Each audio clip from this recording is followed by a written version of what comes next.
It started as the perfect escape, a dream come true after years of living in the chaos of the city. I finally found a property tucked away in the countryside, a modest farm surrounded by dense woods and a gentle creek winding its way through the fields. The house itself was nothing extraordinary, just a quaint two-bedroom structure with peeling paint and creaky floors. But to me, it was a sanctuary, a place where I could trade the constant noise of traffic and deadlines for the rhythmic sounds of nature. The first few weeks on the farm were blissful. I spent my days fixing up the old barn, planting a small vegetable garden, and getting to know the wildlife that seemed as curious about me as I was about them. It was a life I had always dreamed of, a slow, purposeful existence where I felt connected to something bigger than myself. But that peace didn't last long. It was a Tuesday morning when I first saw her. I was up early, mending the fence along the north side of the property, when a shiny black SUV rolled up to the edge of my driveway. Out stepped a woman in her mid-40s, impeccably dressed in a tailored blazer and heels far too impractical for the gravel road.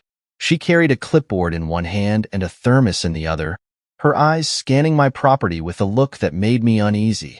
"Good morning," she called out, her voice cheerful yet carrying an unmistakable edge. "I'm Claudia Stevenson, president of the Greenhaven Estates HOA. She paused, as if expecting her title to mean something to me. "I just wanted to stop by and introduce myself." I leaned against the fence, wiping my hands on my jeans, and replied cautiously, "Nice to meet you, Claudia, but I think you've got the wrong address. This farm isn't part of Greenhaven Estates." Her smile didn't falter, though it tightened slightly at the corners.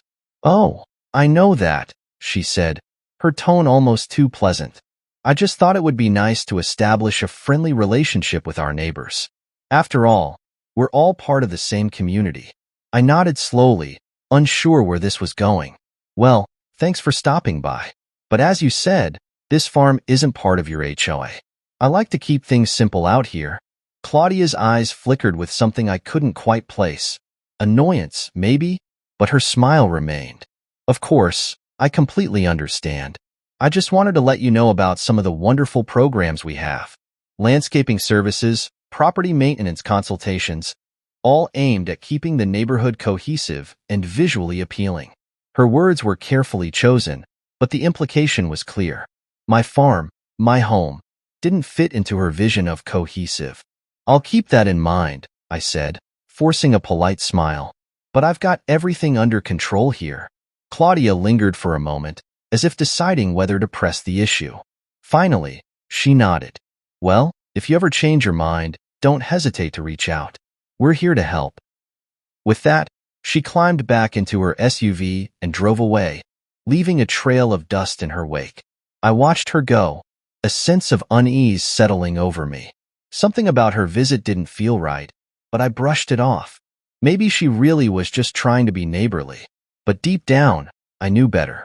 For a while, I convinced myself that Claudia's visit was a one-time thing. Maybe she was just one of those overly enthusiastic HOA presidents who liked to micromanage everything in sight.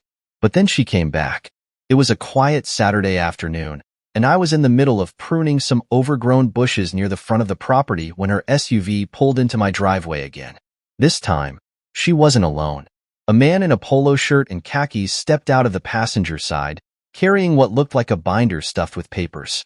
"Hi there," Claudia called out, her tone overly cheerful as she approached. "I hope I'm not interrupting. This is Martin, one of our HOA board members. We wanted to discuss a proposal with you." I stood up, brushing dirt off my gloves. "A proposal?" "Yes," Claudia said, flashing that same tight smile.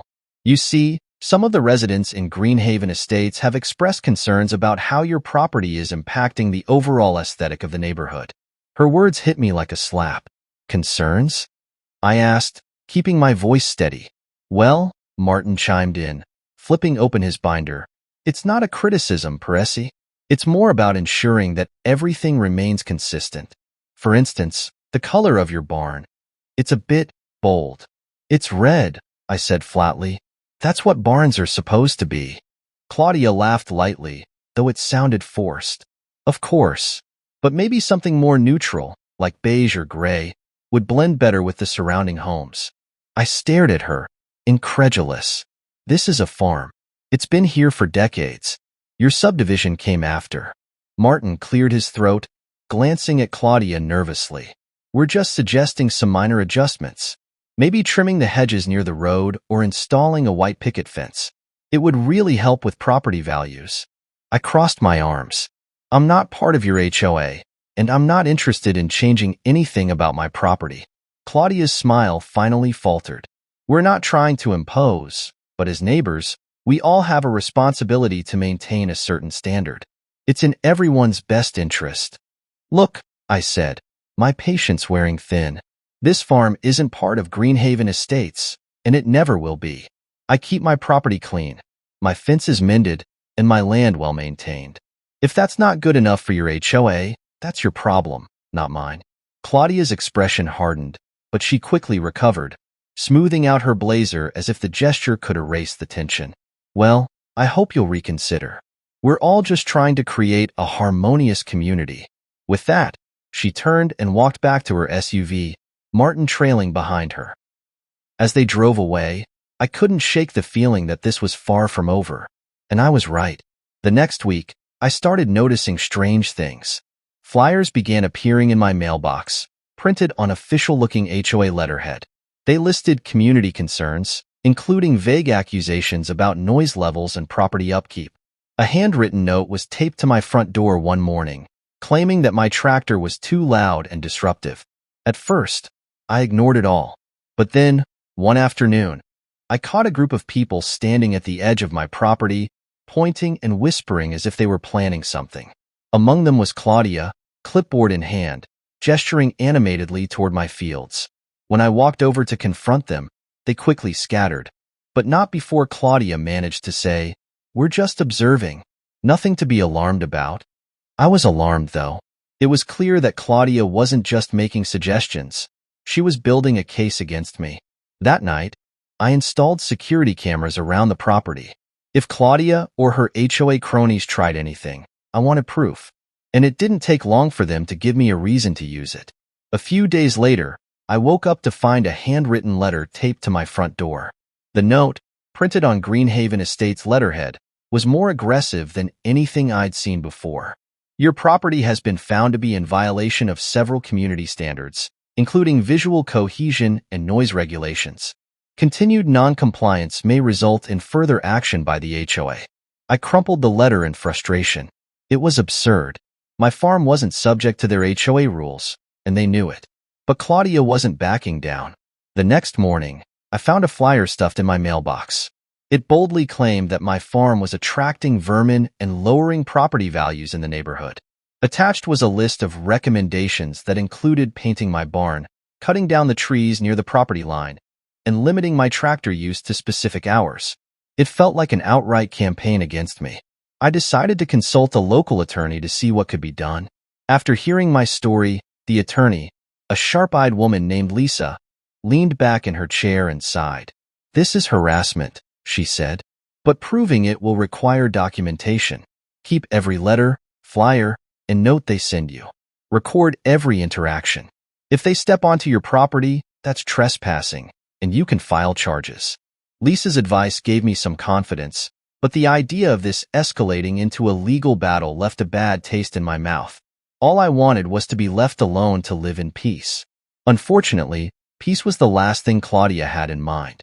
A week later, my security cameras captured her and two other HOA board members standing near the southern boundary of my property, pointing and gesturing as if they were discussing a plan.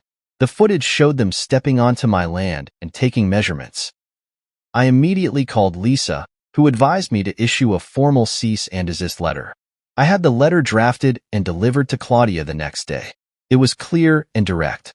Any further trespassing or harassment would result in legal action. For a moment, it seemed like the message might have sunk in. The notes and flyers stopped, and Claudia seemed to back off. But the quiet didn't last. One crisp autumn morning, I woke to find a county inspector at my door. He was there to investigate complaints about noise violations and alleged safety hazards on the property. When I asked who had filed the complaints, he hesitated before admitting it was the HOA. I walked him through the property, showing him my equipment, livestock, and fencing. He found no violations. "It's all in order," he said, scribbling notes on his clipboard. "Honestly, this feels like a waste of time." But they've been persistent. Persistent was an understatement. Over the next 2 weeks, I dealt with more inspectors, animal control officers, zoning officials, even a building safety evaluator. Each one left with the same conclusion. There was no issue. But each visit cost me time, energy, and peace of mind. The final straw came when I discovered that someone had cut through the fence on the north side of the property. The opening was wide enough for livestock to wander out, and tire tracks nearby suggested a vehicle had driven through. I reported the incident to the local authorities and shared the security camera footage with them. While they couldn't confirm who was responsible, I had a pretty good idea. Fueled by frustration, I dug deeper into Claudia's activities. That's when I found it. An annexation request she had submitted to the local government. In the document, she claimed that my farm was abandoned and suggested that it would be better managed under the HOA's jurisdiction. The audacity of it left me speechless. Lisa wasn't surprised. "This is a power grab," she said, "but they've overplayed their hand. We can fight this." With Lisa's help, I began gathering every piece of evidence I could to fight back. We compiled security footage of Claudia and her board members trespassing, copies of the absurd flyers and letters, and documentation from all the inspections that found no violations on my property. The annexation request was the final piece of the puzzle, a bold, reckless move that showed just how far Claudia was willing to go. Lisa drafted a formal complaint to the county, detailing the harassment and the baseless nature of Claudia's petition. We also included a cease and desist letter with a comprehensive timeline of her actions. "This isn't just about defending your farm," Lisa told me. "It's about making sure people like Claudia can't abuse their authority to intimidate others." But Claudia wasn't done yet. A few days later, I received a certified letter from the HOA. It was another escalation, claiming that my farm was a public nuisance and requesting a formal county hearing to address the matter. According to the letter, my property violated noise ordinances, presented safety hazards, and disrupted the aesthetic of the surrounding community. I showed the letter to Lisa, who just shook her head. "They're grasping at straws," she said. "This petition is weak, but they're banking on the idea that you won't fight back." Little did they know, I was more than ready to fight. As the hearing date approached, Lisa and I worked tirelessly to strengthen our case. We interviewed neighbors who had grown tired of Claudia's antics, gathered testimony from the inspectors who had been sent to my property, and even obtained records proving the farm's exemption from HOA jurisdiction. Meanwhile, Claudia ramped up her smear campaign, distributing flyers around the neighborhood and posting on social media about the supposed dangers of my farm. On the day of the hearing, the room was packed. Claudia arrived in a tailored suit, clutching a stack of documents and radiating confidence. She delivered her opening statement with the precision of someone who had rehearsed every word.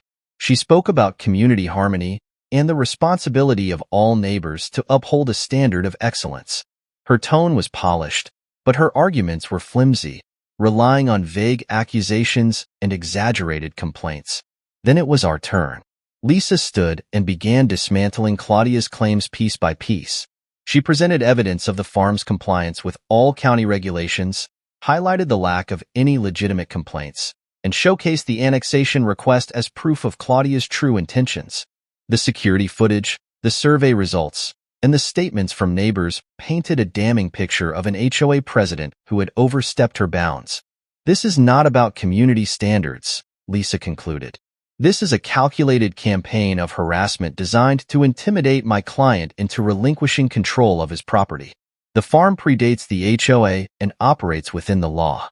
The only disruption here is the relentless overreach of the Greenhaven Estates HOA." The room buzzed with murmurs as Lisa sat down. Claudia's composed demeanor began to crack. She tried to rebut Lisa's points, but her arguments sounded hollow. It was clear that the evidence against her was overwhelming. After a brief deliberation, the county officials announced their decision. The petition was dismissed. They found no merit in the HOA's claims and issued a warning against filing baseless complaints in the future. As the room erupted in applause, Claudia's face turned red with fury. She stormed out, her entourage trailing behind her. For the first time in months, I felt a sense of relief. The hearing was over, and I had won. But I knew this wasn't the end of Claudia's meddling. The victory at the hearing was a major relief, but the fallout from Claudia's actions continued to ripple through the community. Over the next few weeks, neighbors began reaching out to me, people who had once sided with Claudia or stayed silent during her campaign. Many of them apologized, admitting they had been misled by her exaggerated claims. One neighbor, an older gentleman named Tom, even stopped by my farm one afternoon. "I just wanted to say I'm sorry," he said, shifting awkwardly as he stood at the edge of my driveway. I didn't agree with how Claudia handled things, but, well, she made it clear that anyone who spoke against her would regret it. I nodded, appreciating his honesty. "Thanks for saying that, Tom. I'm not holding a grudge against anyone. I just want to live in peace." Tom smiled weakly. "You're not the only one. A lot of us are fed up. There's talk of calling a special meeting to vote her out as HOA president. It's overdue, but better late than never." The cracks in Claudia's power were becoming more evident. Meanwhile, Lisa and I decided to take further action to ensure she couldn't continue her harassment. We filed a formal lawsuit against the HOA, seeking damages for the financial losses and emotional distress their actions had caused. The evidence we had collected, combined with the public embarrassment of the hearing, gave us a strong case. As the legal proceedings unfolded, more damning details about Claudia came to light. During the discovery process, Lisa uncovered emails that revealed Claudia's deliberate attempts to orchestrate her campaign against me. In one exchange with HOA board members, she instructed them to file false complaints and spread rumors about my farm to build a case for annexation. It was a blatant abuse of power, and it solidified our case even further. News of Claudia's misconduct spread quickly. The special meeting Tom had mentioned became a reality, and the turnout was unprecedented. Residents packed the community center, eager to voice their frustrations. One by one, they shared stories of Claudia's overreach, fines for minor infractions, unwarranted inspections, and intimidation tactics. By the end of the meeting, the vote was unanimous. Claudia was removed as HOA president. Her fall from grace didn't end there. The county's investigation into her annexation request uncovered further violations, including the misuse of HOA funds for personal gain. Claudia had diverted money meant for community improvements to fund her campaign against my farm.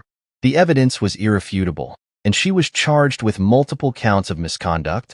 Her name, once synonymous with authority in Greenhaven Estates, was now a cautionary tale.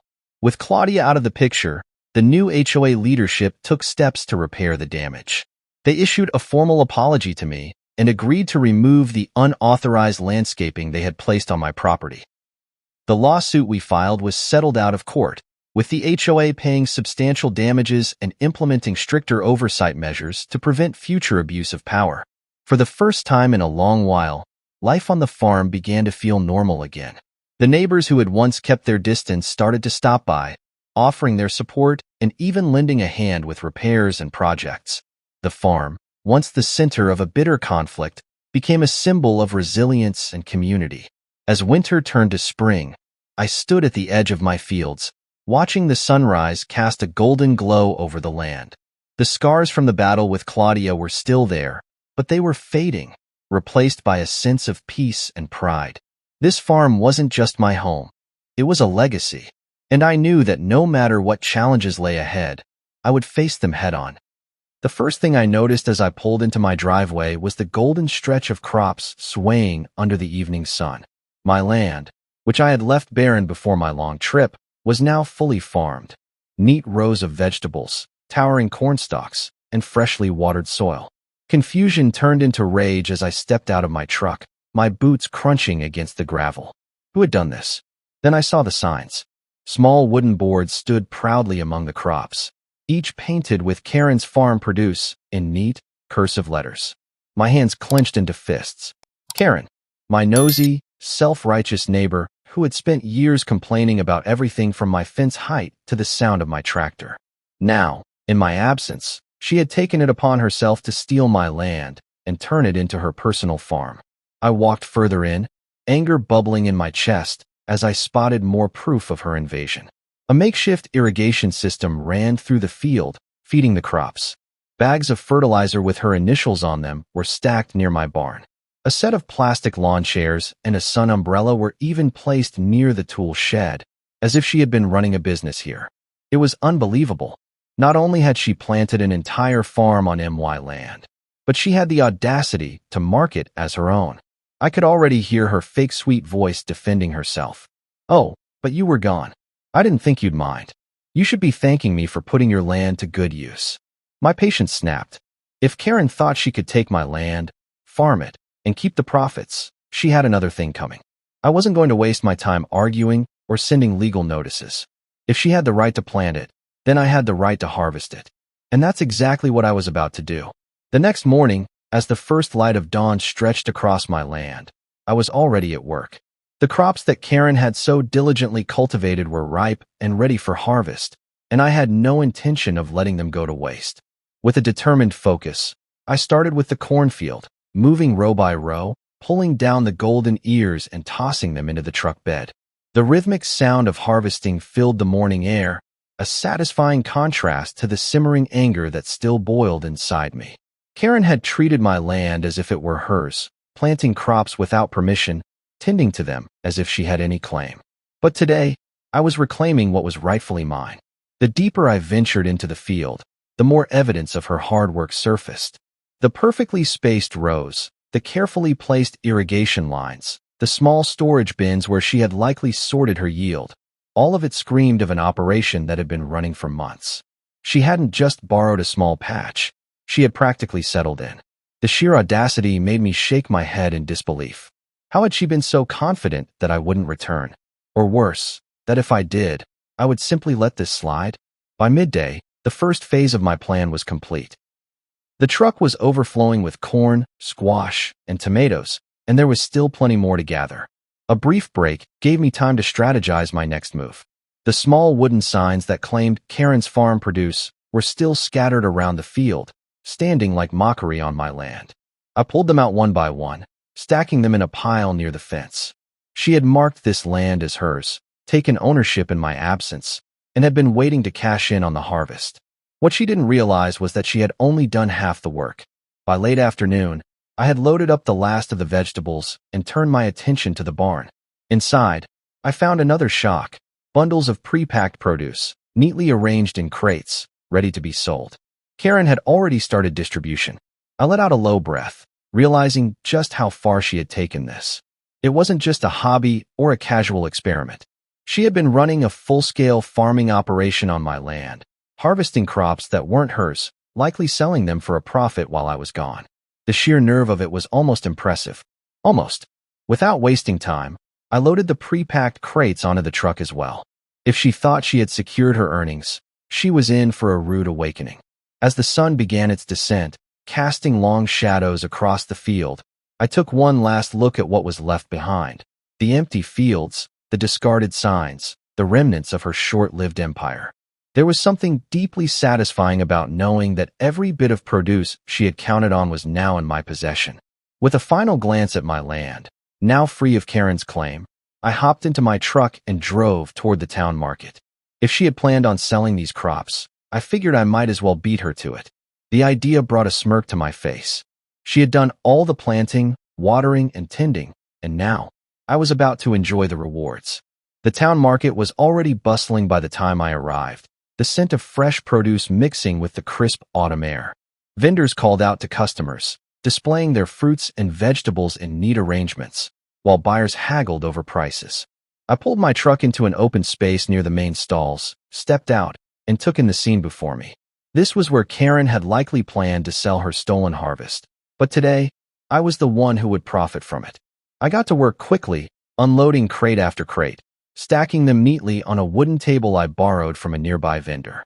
The sheer volume of produce was enough to attract attention: fresh corn, plump tomatoes, bright green cucumbers, all harvested at the peak of their ripeness. Curious shoppers began to wander over, inspecting the vegetables with approving nods. Within minutes, I had my first few sales. As the transactions continued, an unexpected yet satisfying thought crossed my mind. Karen had unknowingly done all the hard work for me. She had tilled the soil, planted the seeds, nurtured the crops, and kept everything alive while I was away. And now, all of it was paying off for me. Every bill tucked into my pocket, every empty crate stacked behind me, felt like justice being served. As the morning stretched into afternoon, a familiar voice cut through the air. I turned just in time to see Karen approaching, her face twisted in confusion, then fury, as she laid eyes on my stall. She stopped dead in her tracks, her gaze darting from the vegetables to me and then back to the nearly empty truck. Realization dawned across her face, and for a moment, she simply stood there, speechless. I continued selling, ignoring her presence, though I could feel her seething rage burning into me. She had likely arrived, expecting to set up her own stall, only to find her entire harvest gone, already being sold under her nose. A customer handed me cash for a bag of corn, and I handed it over with a satisfied nod. There was something immensely gratifying about knowing she had just witnessed the success of her own stolen effort, but in my hands, where it belonged. The market buzzed around us, oblivious to the silent war unfolding. She clenched her fists, her lips curling as if she were about to explode, but instead, she spun on her heel and stormed off toward her car. I watched her go, knowing full well that this wasn't over yet. She wasn't the type to let something like this slide. But that didn't worry me. I had played by the rules. She had trespassed, stolen my land, and turned it into her personal farm. I had simply taken back what was mine. By late afternoon, most of the produce had been sold, leaving behind only a few stray crates. I packed up, counting the day's earnings with quiet satisfaction before heading home. As I pulled into my driveway, I noticed Karen's car parked outside her house, her silhouette visible through the window as she paced back and forth. She was likely plotting her next move, fuming over the fact that her plan had unraveled so completely. I knew her type. She wouldn't go down without a fight. But she had made the first mistake by assuming she could take what wasn't hers. And if she thought she could get away with it, she was about to learn that consequences had a way of catching up. The next morning, just as I expected, the storm arrived. A loud knock rattled my front door before the sun had fully risen. I took my time getting to it, already knowing who would be standing on the other side. As I swung the door open, there she was, Karen, arms crossed, eyes blazing with fury. Even from a distance, I could see the tension in her jaw, her shoulders squared like she was ready for a battle she thought she could win. Her presence wasn't surprising, but the fact that she had come here so soon only confirmed what I already knew. She wasn't just angry, she was desperate. Her accusations came fast, words tumbling out in heated bursts as she pointed a trembling finger toward my land. She ranted about how I had stolen her crops, how she had put months of effort into growing them, how I had no right to take them and sell them at the market. I stood silently, letting her dig her own hole deeper with every breath. It was almost amusing, watching her try to frame herself as the victim when she had been the one who had encroached on my property, used my resources, and assumed ownership of something that had never belonged to her. Her face turned redder as she realized I wasn't arguing back. My silence unnerved her. When she finally stopped for a breath, I stepped forward, slowly, deliberately, and pointed toward the clear no trespassing sign nailed to my fence, the same sign that had been there long before I had left town. She blinked, following my gesture, her lips parting like she wanted to object but couldn't quite find the words. I could see the gears turning in her mind, desperately searching for an angle to twist this in her favor, but the truth was too obvious for her to manipulate. She had no legal claim, no justification, and no excuse. She tried to shift her tactics, her voice softening slightly as she insisted she had only done it because the land was going to waste, that she had taken care of it while I was gone, and that, somehow, I should be grateful for what she had done. The sheer audacity made me shake my head. If she had truly been concerned about the land, she could have asked. Instead, she had assumed she could take without permission and then throw a tantrum when her plan backfired. When it became clear that I wasn't going to be swayed by her self-pity, her temper flared once more. She warned me that I had made a big mistake, that she wasn't going to let this go. With one final glare, she spun around and stormed back toward her house, slamming her door so hard that the sound echoed across the open fields. I watched her go, knowing this wasn't over yet. Karen wasn't the type to admit defeat easily. If she couldn't take me down with words, she would try something else. And I was right. By midday, Trouble arrived in the form of a police cruiser pulling up to my property. I stood at my porch, arms crossed, watching as an officer stepped out, adjusting his belt as he made his way toward me. He looked calm, professional, but the moment he opened his notepad, I already knew what was coming. Karen had filed a complaint. She had spun the story into something dramatic, claiming that I had stolen her livelihood, that I had taken crops she had grown with her own 2 hands, that I had destroyed months of her hard work. The officer asked for my side of the story, and I didn't hesitate. I laid it all out. The trespassing, the unauthorized use of my land, the signs she had put up, the pre-packed crates of vegetables she had been preparing for sale. When I pulled out my phone and showed him the photos I had taken before I harvested the crops, evidence of her claiming my land as her own, the officer's expression shifted. I didn't have to say much more after that. He took notes, nodded, and finally closed his notepad with a sigh. From the look on his face, I could tell that he already knew what this was. A bitter neighbor trying to cover up her mistake by dragging someone else down with her. He informed me that no laws had been broken on my end. The land was mine, the crops were mine by extension, and Karen had no case to stand on. He would file the report, but there was nothing further to pursue. As he drove away, I glanced toward Karen's house. Her blinds twitched slightly as if she had been watching, waiting to see if her little stunt had worked. When she realized it hadn't, the blinds snapped shut.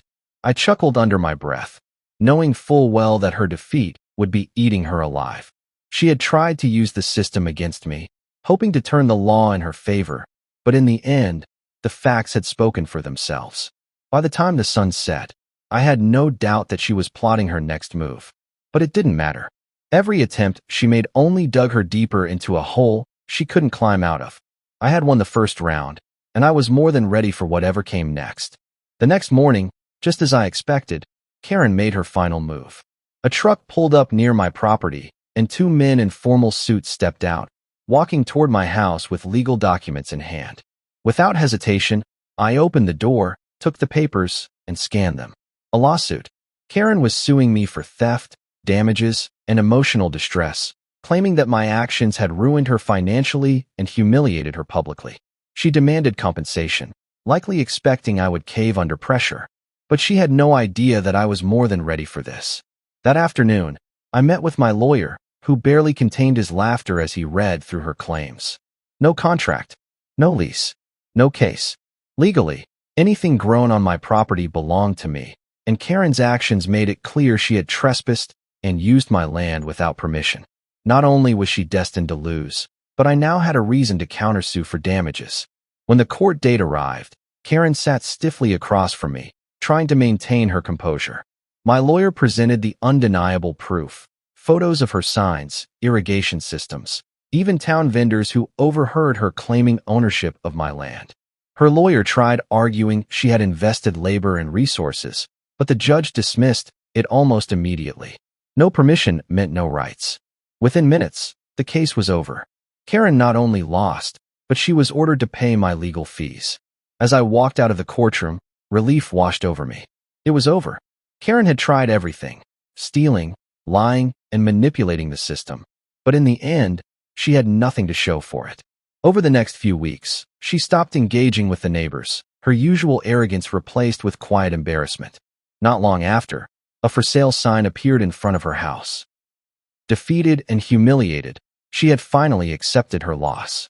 With her gone, life returned to normal. My land was mine again, free of interference. I reinforced my fences, put up new security cameras, and ensured that no one would try to claim what wasn't theirs ever again. The best part? Karen had done all the work, but in the end, I was the only one who gained from it. As I stood at the edge of my field, looking over the land that had finally been restored to me, a deep sense of satisfaction settled in. Justice had been served.